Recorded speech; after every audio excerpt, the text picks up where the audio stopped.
successful in anything that you're trying to accomplish.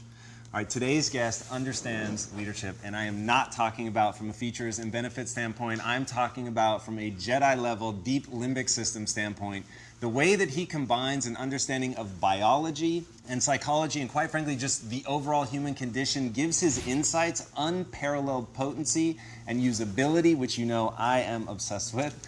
His lessons on leadership ring true not only because he spent the better part of a decade systematically studying them, but because his transition from marketing consultant to evangelist for global change came as a result of a personal crisis.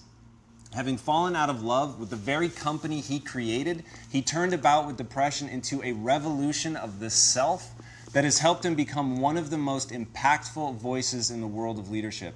His TED Talk on how great leaders inspire action through their why is the third most viewed talk of all time on TED.com.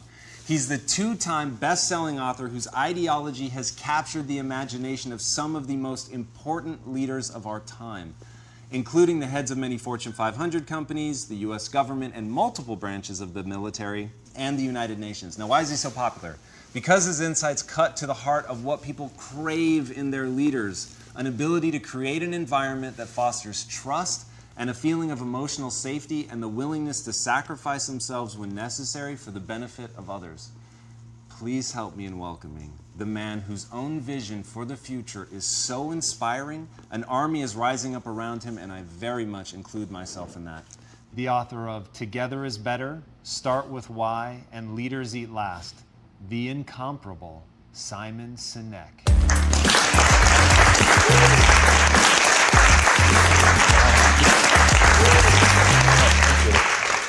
What a pleasure it is to have you on the show today. Thanks for having me. Truly our pleasure, by the way. You've been a part of the lexicon of this company since we started, when we were a very small handful of people in a very lonely office in Compton. Our chief marketing officer, Nick Robinson, said, "Dude, this guy's written like exactly what we talk about here. You've got to see it. It codifies everything that we've sort of been bumbling around with." And first he made us watch your talk, the TEDx talk, which was amazing. And then he had us all read the book. And it really did formalize sort of those vague notions of what this needed to become for us. And so that became our mantra, like we need to understand our why, which forced us to really put language behind it, which has been just incredibly, incredibly instructive.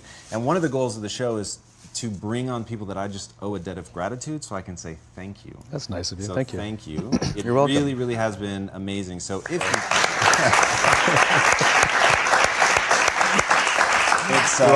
it's amazing. Thank now, you. I haunted your Twitter feed. Okay.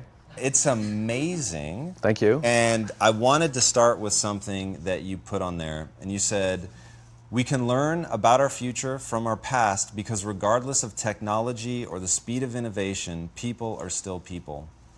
True. The thing that I really found interesting is you seem to understand people. What are some key traits about just humans that every leader should know? Well, I think one of the things that we forget is that we are a legacy machine working in a very different environment than we were designed for.